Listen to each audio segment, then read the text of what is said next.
Welcome back to another episode of I Read This Book. I am so happy to have Mr. Rao joining us today. If you remember, I read his book, How I Almost Blew It, and I was so excited to read that book. It was such a nice, beautiful book that I did a solo episode just talking about that book. And now I'm so happy to have the author himself of this beautiful book, that is How I Almost Blew It. Sir, thank you so much for joining me. How are you doing? Doing good, and thank you for having me over. Perfect. Sir, I wanted to. Uh, this is a very, very influential book. I've heard about it from a lot of startup buddies of mine. A lot of people read it. When I walk, I used to, on the streets of booksellers, they used to have this book right beside the great books like Golden Tab by Kashyap Dera and Shoe Dog. So it did really well. And I've heard that publishing journeys are very hard for people. It's hard to find a publisher, it's hard to find the right distributor, it's hard to get all those things in line. But something tells me that the journey must have been a little different from you for you. So how was it? How did it go? So, on that front, Nishant, I actually lucked out. One of my very dear friends, sister, Jaipriya, is the founder of Jacaranda Books, right? So, she's an agent, Okay. one of the best agents for writers in the country. So, she helped me land a deal with Westland. Okay. Yeah, so actually, just at the concept stage only, we had Westland signing up. So it was that way relatively easy compared to, other writers who sort of are making a debut. So I'm sort of was privileged in that sense a bit to have Jeffrey on my side. Sir, sometimes publishers or your sister who's an agent, sometimes these people inspire the writers to pick on a subject because they know that they're authorities on that subject. So was it like you, or was it you coming up with the concept and thinking like this is what I'm gonna write about? Yeah, so in fact, so one, she's not my sister, she's my friend's sister. Oh, okay. Oh, so And sorry. I'd actually been I'd actually been thinking on the lines of writing a book around Indian entrepreneurs because I thought a lot of what is written is, I mean, it's good stuff, but it's not really. I didn't think it was diving deep as much as books in Europe and mostly North America do, right?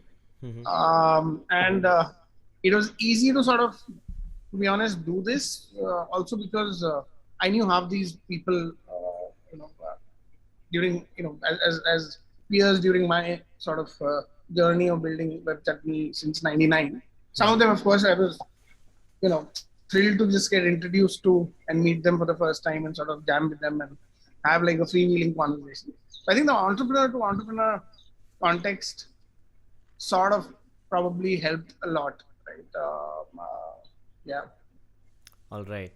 So the book is based on the importance of dumb luck, which is by far the most beautiful and interesting concept to me personally. People write a lot about the man against the world, that narrative that, he did it all by himself and so on. And we sometimes underestimate the power of the environment and how it pushes.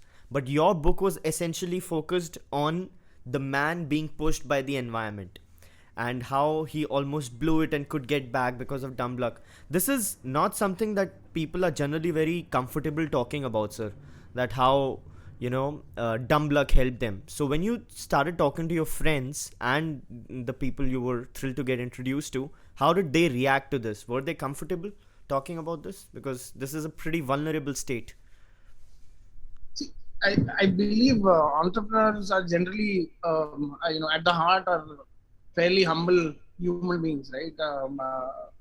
And when you sort of sit across the table and talk to most of them, they know that since the other guy on the table is also an entrepreneur, um, I mean, there is a lot to learn from each other when we are.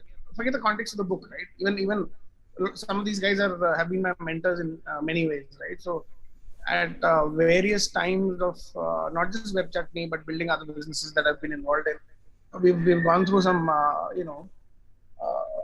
crisis or whatever, these are the guys I've sort of looked up to and asked for advice, and they, with their own experience, have sort of narrated on how they tried to navigate themselves out of that problem, right? So it's easy for entrepreneurs to really acknowledge that with great amount of humility and and of course no disrespect to the effort that they've put in and sort of in their respective journeys before the outcome really becomes meaningful slash successful, right?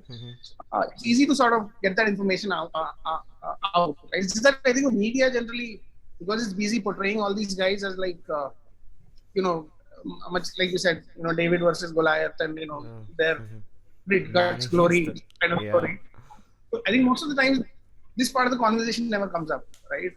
I don't know a single entrepreneur who's not blown it, almost blown it, on some factor, either it was perseverance or it was just like being at the right place at the right time, managed to sort of steer the ship out of trouble. So yeah, and your book had a story on InfoEdge, which was Mr. Bichandani, and then it had a story on Mr. Alok Mittal. Both the people I'm privileged to know, and they were talking about how InfoEdge benefited from jobs that are just self-combusting. Were they aware that you're gonna like wind it up all together like this? I mean, it was so interesting to watch. Yeah, one of course for Alok, I mean, he's a extremely humble sort of guy, always there to sort of help, again, like I said, with his experiences and stuff like that. And he's been 15 years, right?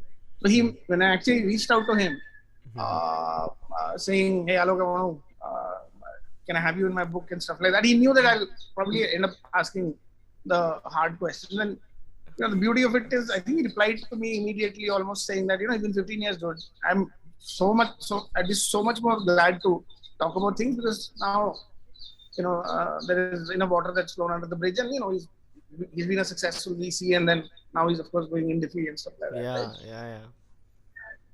Interesting. Sir, you basically when you wrote that book, and you must have had some sort of expectations as far as how much it would sell, or what kind of awards will it get, and so on and so forth. And I've talked about this with Mr. Parekh in the previous episode, and Mr. Devra, and both had a set of expectations. And how were your expectations aligned with the receiving of this book, and how much of it has been met? How are the sales? Are you happy? Yeah, I mean, it's in its third print run is what I'm told by the publisher, so that's exciting. I wish we could launch a soft cover, but I think the economics, I'd leave it to the publisher to figure out. Yeah, no, and the hardcover is beautiful, so it's very nice. Yeah, it's been designed by a former colleague at Webchutney, and enough to sort of do it. So yeah, I mean, I wish there could be a broader sort of, much broader audience. One thing you realize is only on Goodreads and on Amazon and Flipkart, these platforms, you can sort of really get to know where you made your mistakes in terms of ratings and reviews. There's a lot to learn. But I'm happy. If you're asking me, of course I'm happy with how the book is done. And what about the sales, sir? I mean, Mr. Kashyap Devra told me that a book is something that when you launch a book, and if it sells for the first 6 months well, right, it sells for the rest of your life. That's kind of a product. It sometimes even gains value as time goes by. So are you seeing that? Is the entire legend of the book? I don't call it legend of the book, but I mean in colloquial terms, yes. So I think it's done really well, right? Because I've never seen something or the other getting discussed about it in a large WhatsApp group where probably, there's just one that happened today, incidentally, where someone brought up that Ashish Imrajani's headline quote about the unicorn bit, right? That thing had anyway trended a couple of weeks ago. Out of the blue, Sanjeev tweeted just that page. Yes.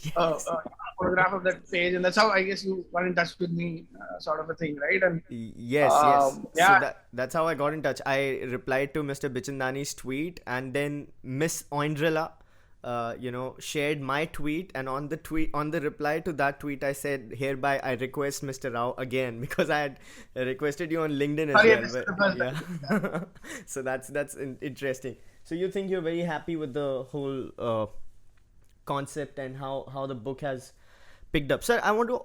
The book is written in a different way. So I've read a lot of lists like books, right? There's Rashmi Desai's book. There's Mr. Parekh book. It was a list of people, and then there's Inheritors by Miss Sonu Bhasin. But your book is not written like a list. It's actually a pretty narrative driven storytelling kind of a book where other stories are linked with these stories, and it's a pretty, let's say it's a story. Even though it's a collection of stories, it's wind up together like one singular story. Who are your influences? I couldn't pick one guy. Who are your primary influences? Who helped you write the book? Write the book or sort of Influenced you in benchmark. general? Yeah, benchmark or yeah, that's what I mean. Yeah, so the book took much longer than it should have taken because I was trying to do some, a really intertwined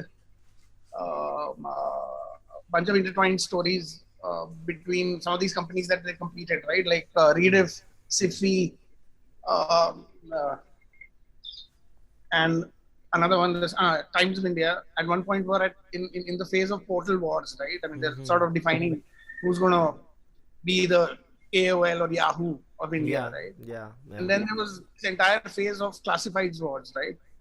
Where Info Edge and Matrimony had actually a huge portfolio of other classified sites that they Yeah, finally that's had to true. shut down. Yes. And at the other end was Anupam Mittal with his People Group spawning Yeah, off Shadi. yeah, Shadi, and they had uh, Makan, yeah, Yeah, in the yeah, property space, right? that's true. So I was thinking of clustering these stories together and doing it, and I was halfway done, and I realized that towards the later part of when the Zomatos and the Flipkarts were getting launched, Mm-hmm. Flipkart is not in the story, Mm-hmm. unfortunately not in the book, Mm-hmm. but I realized there's nothing in common, Mm-hmm. right? What does Zomato's existence have to do with Flipkart to a great extent, right? So I had to then finally scrap the idea of this clustering, Mm-hmm. the portal wars and the classifieds war, and Mm-hmm. e-commerce or food delivery or whatever, and then just go chapter wise.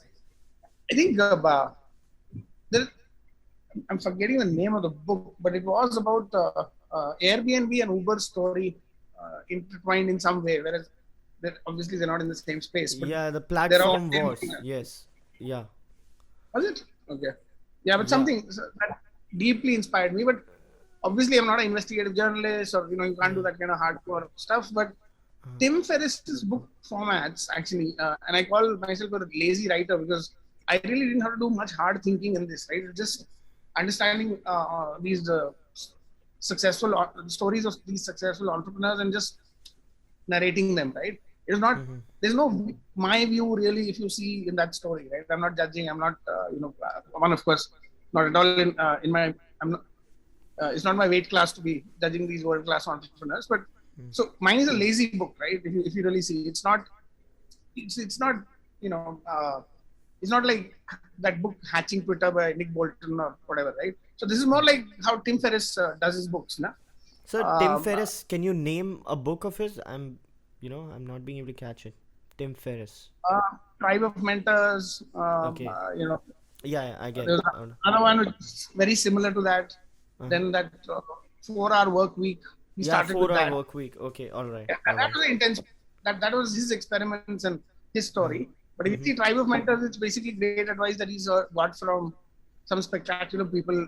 He has met in his life, right? Mm-hmm. So that's a lot of hard work. But I'm saying it's still lazy because it's someone else's thoughts that you're sort of packaging and Yeah, yeah. uh, and so similarly, my book, Mm-hmm. yeah, was easy to write. Yeah, it was easy to write, and sir, as I said, there are books written on lists where they've just talked to people and collated their story. But the way you actually put your heart into it, because you were an advertiser and you were an entrepreneur yourself, and you were talking to, especially the story of Sifi, and how he comes and tries to help you and says that you got to stick with your company, but you had your own thing going on. That was, so it's not essentially lazy for a reader, because you actually went on that emotional aspect and so on, and I really like that. But thank you. Tim Ferriss is something that who you can remember. And there's a lot of anthologies, people try to follow up their books with some sort of cinematic experiences, and a lot of anthology films are being made these days. Do you dream like that, that this book could be a proper anthology film, you know? Uh, no, man. I mean, to be honest, that would be a bit of a stretch. But I do believe Mihir Dalal's book on Flipkart, the Hmm. big billion startup, Hmm. they plan to make a film around it. Because Hmm. that's deep, right? That's one company. He's gone deep, written some 300 pages. It's spectacular. It's a spectacular read, by the way. Hmm. Uh, Yeah, I talked to Mahir as well on this series. Yeah. yeah, he's great there. Hmm. And so I mean, that probably deserves a film or a web series or something like that. This I Hmm. think is still a bit of a light read and not deeply investigated or dramatized Okay. as a real book turning into Hmm. audio visual thing should. Yeah, I understand. I see. When I read the book, it felt pretty cinematic to me. So I thought it could be some sort of an anthology collection of stories, and it could have really worked out that way. Probably you might just like to think in that direction. I talked to Kashyap as well, and he also had things going on with Golden Tap being adapted to, but it probably didn't work out that well. So. It's always nice Uh, to have good non-fiction books, because in India non-fiction books they don't have that treatment. I don't see a lot of non-fiction getting cinematic treatment. Usually, just now we got Scam, and it blew up because it was a good story, and these are good stories. These are stories which should be in people's curriculum. You know how people have created great businesses out of thin air, with the dawn of internet and everything. So these things could become mainstream, and I hope they do. Uh, Coming to your entrepreneurial journey, sir, you've built Webchutney. It's been acquired by a multinational Dentsu Japanese company. uh, India has being in the service industry, you must have faced that problem where managing cash flow is an issue, and getting payments from people is an issue. And I have done that as well in my company. I faced that trouble, account receivables not converting as often they should. So how did you navigate through that challenge in your journey, and how you could scale up to that level? Would you like to share something for all entrepreneurs? Yeah, so I think this is a journey. This is a journey. This is a problem that every entrepreneur learns to navigate the hard way. The first time entrepreneur for sure. So when I started out, I had the same issues. Yeah, fumbled. Obviously, I wouldn't say that Chutney didn't have near-death experiences because of my fiscal prudence or whatever. We did have actually more than I wish anybody else has to face. Mm-hmm. But yeah, I mean, we won. I mean, obviously, my father was of good help to bail us out financially a couple of times. Then also managed to raise money from a great bunch of investors, Network 18, Capital 18. Capital 18 was Network 18's private equity arm, which Mm-hmm. was investing in companies like Yatra and Book My Show and stuff like that. Mm-hmm. And yeah, I don't know why they did it, because we were just a small services company, which generally doesn't fit into a VC slash Yeah. uh, P portfolio definition. But yeah, we lucked out, and then we did some good things around it. I mean, we launched an ad network, we exited it very profitably. We made a few mistakes as well in the journey, and then I guess Capital 18 slash Network 18 in my life, that was a bit of a dumb luck, right? There was no Yeah, reason for the them to. big moment. Yeah, exactly. People always say that it's hard to raise funds for a service company, and you got it. And it's about I think it's about knowing the right people, right, sir? I mean, to me, you felt like that Malcolm Gladwell's connector. You knew a lot of people even in your book you were like that person who knows everybody, and even though they might not be directly connected with you, but is that did that help you being a connector? No, not back in 2008 when we were a shit creek and we badly needed capital. I made some in hindsight, stupid moves. But back then in 2007, I was thinking very bold. We had, expanded to Singapore, Malaysia, Mm-hmm. set up offices there, grossly over leveraged, our profitable balance sheet in India. Mm-hmm. So, yeah, that was just pure dumb luck. I don't think I was a connector of any form back then. Okay. I don't think I'm a connector even now. Uh-huh. It's just that in a 20-year long journey, you end up, I'll ask, I don't know how old your business has been, but I'll ask you the same question when you're done with 20 years. You know a lot of people if you are Mm-hmm. around. Mm-hmm. Even if you're Yeah. just fooling around, tinkering around with stuff, 20 years is a long time to get to know people. That is true. And now that you've turned an investor, so you sometimes invest in companies. You've been an angel investor in what? InVideo, Scoop Whoop, and some other companies. So these two I can remember. How's your experience been, and what are you looking for in entrepreneurs when you're trying to invest? And I've read that you invest like 5 to 35 lakhs in a mix of a lot of angels, right? So Yeah. yeah. So how is that experience? Please tell me something about it. Yeah. So, angel investing is a very tough job, by the way. You have to pay a tuition. If you're trying to do it on your own, you have to be ready to pay the tuition fee that you need to shell out to just, learn the hooks, right? So Mm-hmm. initially, a lot of stupid mistakes. You think that you figured it out all. You know about people. You know about an idea. You know about scale and all that stuff. And sometimes you just get carried away in waves of a bunch of IT kids. Every IT kid raising capital. Then you think you're missing the bus. Then you Yeah. catch on to some couple of them, and then you sink your money and so on. But I think I don't. Yeah, so I don't think I'm a great. I've not yet developed a sense of how to distinguish great teams from average teams and great ideas from average ideas. I think ideas. I think I've sort of polished my rough edges, but I think Mm-hmm. teams I still struggle. So Mm-hmm. I now have a very simple sort of boring thesis.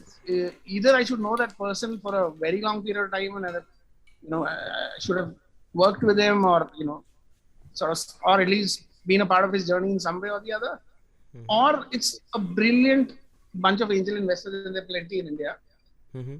who allow me to co-invest with them. Right, so that's the safest way to do this. If you are, if everyone can say that no, I invested here, I invested there, blah blah blah. But I think the truth is that only a very few people who think a lot about this, right, and not like not moonlight as an angel investor, but really think hard about some of these spaces and where what is going, what can be funded, what cannot be funded. They get it right, and it's better to pile on to them than Mm-hmm. than try and apply your sort of uh, you know intelligence over what will work and what will not work. Right? This reminds me of Accenture's tagline, thinking outsourced. Hmm. This is thinking outsourced. Yeah, very Yeah, yeah. nice. This is great. So now I'll wind up on a remark on how I almost blew it, which is one of my favorite nonfiction books from Indian authors. If before recommending this book to somebody, sir, what would you say? What would be your parting remarks if you were to give this book to somebody? If you're really a first-time entrepreneur, or you're a failed entrepreneur for that matter, right? Or very interested in startups. I think this and what Mihir has written and what Kashyap has written are, I think, um are great signals to what really happens on ground. But it all looks very promising. ET, Business Standard, Financial Express, Flash, celebrate all successful entrepreneurs, but not enough is said about their journey, right? So yeah, with that perspective, there are a few of these books that are out there, and which give a Very few real books. side of you. Very few books, and I'm lucky to have talked to all the three authors. So I can count on my fingertips the books in Indian space which have excited me as much as, let's say, Malcolm Gladwell or Scott Adams or Michael Lewis and these kind. And that's Mihir Dalal's Flipkart and Kashyap Devra's Golden Tap and this How I Almost Blew It. And I've talked to all of them in this series, and it's so nice. And I really hope, sir, even though you haven't thought about it, or even though you think it's a stretch, I hope to see an anthology based on How I Almost Blew It. Short stories, beautiful films, like 40 minutes episode, and it could be as mind blowing as anything. And I, I hope I hope you luck out there as well. I mean, it just happens. Yeah. Yeah. All right. Great. So thank you so much. I'll just. It was so nice talking to you.